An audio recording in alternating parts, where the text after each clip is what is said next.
जिसका मुझे था इंतज़ार वो आ गया। अच्छा, आपने पिछले मेरे व्लॉग में देखा होगा, मैं आपसे कह रही थी कि मैंने कुछ ऑर्डर किया हुआ है। मैं बड़ी बेचैनी से वेट कर रही थी। मुझे अमेज़ोन पे ऑप्शन आ रही थी कि कल डिलीवर हो रहा है, लेकिन नहीं हुआ। ये उससे अगले दिन जाकर डिलीवर हुआ। कसम से जिस चीज़ का जब ज़्यादा इंतज़ार होता है ना, वो लेट हो जाए, बड़े गुस्सा चढ़ा होता है। तो सबसे पहले मैं आपको ये दिखा दूँ, ये मैंने इसेंशियल ऑयल मंगवाए हैं और इनकी जो फ्रेगरेंस है वो रोज़ है। और ये मेरे पास ह्यूमिडिफायर है, मैंने घर पे रखा हुआ है। मैंने सोचा क्यों ना इसके अंदर थोड़ा सेंट डाल दिया जाए ताकि इसकी खुशबू जो है वो आपके घर में भी अच्छी रहे। और डालने के बाद मुझे रियलाइज़ हुआ कि मैंने कुछ ज़्यादा ही सेंट डाल दिया। अब बहुत एक्सट्रीमली स्ट्रॉन्ग किस्म की फ्रेगरेंस आ रही है घर से। तो अगर आपको इस किस्म का कोई एसेंशियल ऑयल यूज़ करना है ना, तो उसके 1, 2 या 3 ड्रॉप्स मैक्सिमम इनफ होते हैं। ये वाला ह्यूमिडिफायर है जो मैंने अमेज़ोन से ऑर्डर किया था, इसके कलर भी चेंज हो जाते हैं, सिंगल कलर भी हो जाता है। और अगर आप इसको मल्टी कलर में भी लगाते हैं तो खुद ही इसके कलर चेंज होते रहते हैं, तो बड़ा प्यारा लगता है आपके डेकोर में पड़ा हुआ। और ये मैंने स्प्रे पेंट मंगवाया, ये भी मैंने अमेज़ोन से ही लिया। आज का हमारा जो प्रोजेक्ट है वो बड़ा मज़े का होने वाला है। अगर आपने मेरा पिछला वाला व्लॉग नहीं देखा ना, जिसमें मैं शॉपिंग के लिए गई हुई थी, डोलरामा वाला व्लॉग है, अगर आप मेरे यूट्यूब चैनल पर जाएँ, वहाँ पर जो डोलरामा वाला साइन है ग्रीन से कलर का, वो वाला व्लॉग लाजमी चेक कीजिएगा। बाकी की चीज़ें मैं वहाँ से लेकर आई थी, लेकिन जो चीज़ें मुझे वहाँ से नहीं मिली थी वो मैंने अमेज़ोन से ऑर्डर करनी थी। बीच में एक दिन का गैप आ गया अमेज़ोन से ऑर्डर आने में। अब ये मैंने एक टेबल ऑर्डर किया है। टेबल यहाँ पर इसी तरह से आते हैं, सारे ओपन आते हैं टेबल, और आपको खुद ही उसको जोड़ना होता है। इन्होंने उसके ऊपर नंबर वगैरह भी लिखे होते हैं, इसके पेज भी साथ दिए होते हैं। लेकिन अब मसला ये है कि मैंने ये टेबल ब्राउन कलर में मंगवाया। मुझे जितना लेंथ का या जितना विथ का टेबल चाहिए था ना, वो सिल्वर कलर में मुझे मिल नहीं रहा था। और ब्राउन कलर मुझे इतना अच्छा नहीं लगता, क्योंकि मेरे घर में ऐसा डेकोरेशन में कुछ ऐसा है नहीं। तो मैंने सोचा मैं क्यों ना पेंट मंगवा कर इसको सिल्वर कर लूँगी। और ये जो पेंट है ये आप प्लास्टिक पे, स्टील पे और वुड पे सब पे यूज़ कर सकते हैं। ये मेटेलिक कलर का पेंट है और इसमें आपको दूसरे कलर भी मिलते हैं। मैंने इसमें ये सिल्वर मंगवा लिया। अब यहाँ पर मेरे जो सारे स्पेयर पार्ट्स हैं उसको मैं यहाँ रख रही हूँ और स्प्रे पेंट किए जा रही हूँ उसके ऊपर। अगर आपको भी इस किस्म के DIY प्रोजेक्ट करना अच्छा लगता है ना, तो आप भी डेफिनेटली इस किस्म की चीज़ें घर पे ला के रख सकते हैं। और कुछ भी आपने जब उसमें चेंज करना हो तो वो बड़ा आसान रह जाता है। और ये वाला जो पेंट है ना, इसको ड्राई होने में भी ज़्यादा टाइम नहीं लगता, ये जल्दी से ड्राई हो जाता है। फिर भी मैंने अपने पास ब्लो ड्रायर पकड़ लिया और उसकी जो ठंडी वाली कूलिंग है उसके साथ मैं इसको थोड़ा थोड़ा सा ड्राई किए जा रही हूँ, ताकि मेरा काम जो है वो जल्दी हो जाए। अब नीचे वाला जो लकड़ी है ना, जो वुडन बोर्ड है, वो इसके ऊपर आएंगे। मैंने उसको नीचे रख लिया कि चलो जो स्प्रे पेंट इधर उधर वेस्ट होगा वही वुडन बोर्ड के ऊपर आता जाएगा, तो उसके ऊपर भी हमारे पास अच्छी सी लेयर बन जाएगी। अब यहाँ पर आप देखो मैं स्प्रे पेंट किए जा रही हूँ और इसके ऊपर रखी जा रही हूँ। इसके अलावा मैंने पहले भी 1-2 चीज़ें घर पे इसी तरह से पेंट की थी। जैसे मुझे कुछ सीनरीज अच्छी लगी थी, वो सीनरीज गोल्डन कलर में थी और सेम सीनरीज मुझे सिल्वर कलर में नहीं मिल रही थी। फिर मैंने वो गोल्डन कलर की सीनरीज ही ली और उनको इसी तरह से ये जो सिल्वर वाला पेंट है वो ला कर दिया, और वो इतनी अच्छी लग रही है अब लगी हुई। अभी नेक्स्ट वाले व्लॉग में जब मैं आपको थोड़ा सा हाउस टूर करवाऊंगी ना, उसमें मैं आपको वो सीनरीज वगैरह भी दिखाऊंगी जिनको मैंने पहले से पेंट किया हुआ है।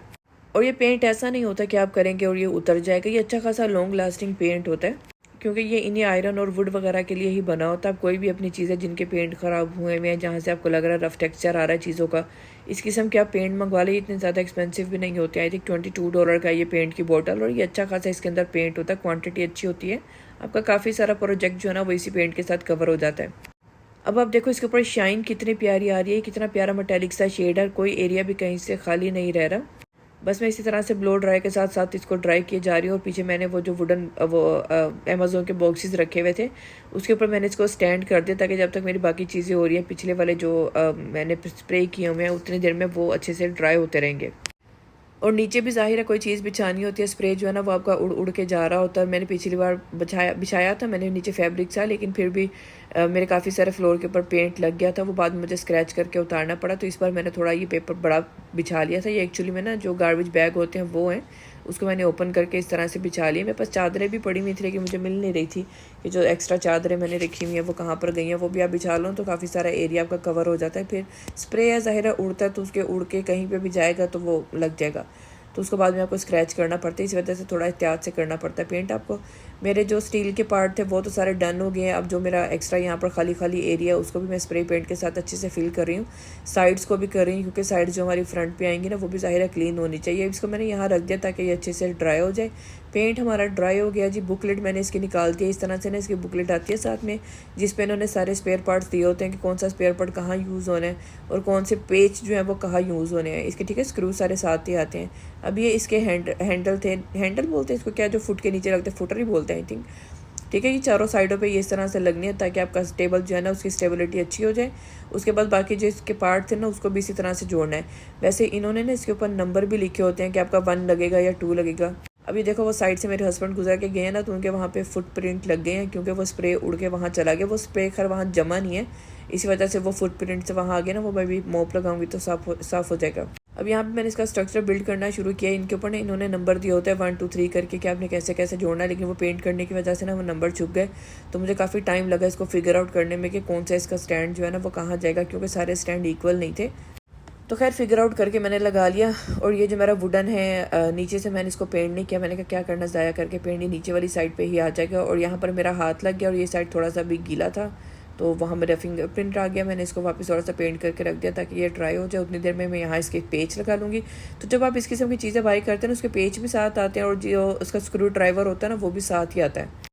क्योंकि पाकिस्तान में पता है हमारे जैसे पेचकस वगैरह होते थे, जो भी स्क्रू ड्राइवर होते थे वो उसको हम कहते थे 2 मुंह वाला स्क्रू ड्राइवर, 4 मुंह वाला।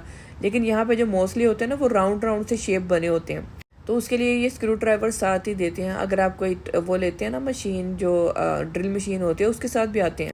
ये जो ऊपर सीनरीज है ना वो A3 वाली जो थी सेट, वो अमेजोन से लिया था, और जो सिंगल था वो मैंने डोलरामा से।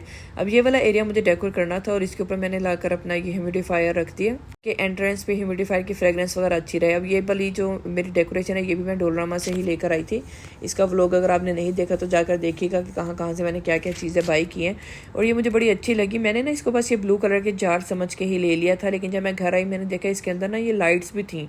मैं तो बड़ा खुश हो गई देखकर, ये तो मुझे बड़ा पसंद आ गया। फिर इसकी मैंने वायर्स खोली और इसके बाद इसके अंदर सेल डलते हैं। सेल अभी तो इसके अंदर थे, लेकिन जब कभी ख़राब हो जाएंगे तो जाहिर है मैं खुद से ला कर डाल लूँगी। और उसके बाद बस आप इसका बटन ऑन करें और लाइट्स को अंदर डाल दें, ढक्कन को बंद करके चला दें। इतनी ये प्यारी लगती है ना लगी हुई। आपने अगर मेरे घर को वैसे बाकी काफ़ी वीडियोस में देखा होगा तो आपने देखा होगा मैंने काफ़ी सारी लाइट्स लगाई हुई हैं। मुझे बड़ी अच्छी लगती हैं लाइट्स, ऐसा फ्रेश और रोशन रोशन लगता है। तो ये एरिया देखें अभी ऐसा लग रहा है दोनों साइड्स पे मैंने नीचे भी डेकोर रख दिया। वो जो प्लेट्स हैं ऊपर इसके ये जार आ गए और सेंटर में ह्यूमिडिफायर आ गया, तो ये बड़ा प्यारा लग रहा है। अब इसको मैंने इस साइड पर रख तो लिया, लेकिन फिर मुझे लगा बाद में कि ये वाला एरिया थोड़ा ज़्यादा कंजेस्टेड हो रहा है, क्योंकि दूसरी साइड पे शू रैक भी पड़ा हुआ है। तो बाद में मैंने इसकी जगह चेंज कर दी थी, इवन दो कि मैंने लाया इसको इसीलिए था। अभी मैं नेक्स्ट वाला व्लॉग बनाऊंगी ना, तो उसमें आप लोग देखना कि मैंने कैसे चीज़ों को एडजस्ट करके सेट किया। और ये वाली जो लाइट है ना, ये भी आजकल डोलरामा में काफ़ी सारी वैरायटी में आई हुई हैं, क्योंकि क्रिसमस आ रही है ना, क्रिसमस की जगह पर ये लाइट्स आपको मिल जाती है। तो वहाँ से ही मैंने छोटी वाली लाइट्स ली इसको ऐसे बैक साइड पर रखने के लिए। तो अभी तो मुझे ये ओवरऑल लुक बहुत प्यारा लग रहा है। और यहाँ पर जो सारा मेरा मैस हुआ है वो भी ज़ाहिर है मैंने अभी क्लीन करना है। इसको मैं बाद में आपको दिखाती हूँ कि मैंने कहाँ रखा। फिलहाल मैंने इसको यहाँ रखा हुआ, तो मुझे तो ये यहाँ बहुत अच्छा लग रहा था, लेकिन मैंने देखा बाकी सबको ये यहाँ पे उतना अच्छा नहीं लग रहा था। मैंने कहा चलो इसकी जगह चेंज कर देते हैं इसके साथ, क्योंकि दूसरा वाला शू रैक पड़ा हुआ ना उसके ऊपर भी कुछ डेकोर रखे हुए मैंने। और ये मुझे डोलरामा से स्पैरोज मिले थे, बड़े अच्छे लगे मुझे। साथ में ये कुछ पर्ल्स थे, इसको पता नहीं क्या बोलते हैं, मार्बल्स बोलते हैं आई थिंक। तो ये मेरे पास जो कैंडल होल्डर है ना, ये मैंने अमेजोन से लिए थे। इसके अंदर मैं कैंडल तो नहीं रख सकती हूँ, हम लोग घर में ना कैंडल नहीं चलाते क्योंकि वुडन होता है ना, फिर आपको कैंडल की जलने का वो मतलब टेंशन रहती है। ये वाली जो कैंडल है ना ये फेक है, ये रिचार्जेबल, आप इनको रिचार्ज कर लें, उसके बाद इसकी लाइटें का कलर वलर भी चेंज हो जाता है। और वो जो स्पैरोस थी ना वो मैंने मार्बल रख के उसके ऊपर एक स्पैरो रख दिया, बड़ी अच्छी लग रही है। इसके साथ ये ऐसा रिमोट आता है, आप कैंडल्स का कलर जैसे मर्जी चेंज कर सकते हैं। इस तरह के रिचार्जेबल वाली जो कैंडल्स होती है ना वो अमेजोन में काफ़ी सारी वैरायटी में अवेलेबल है। तो ये जल भी रही होती हैं घर में, तो इनकी टेंशन नहीं होती है कि इसको खुदा ना खास्ता कोई आग वाग लगने का डर होगा। अब ये क्योंकि मैं करी दावत की तैयारी, कल हमारे दावत है। अब आप लोग मेरे बाकी के व्लॉग भी चेक कीजिएगा कि दावत की तैयारी कैसे चल रही है, और दावत वाला दिन भी मैं व्लॉग बना के आपके साथ शेयर करूँगी। Thank you so much for watching.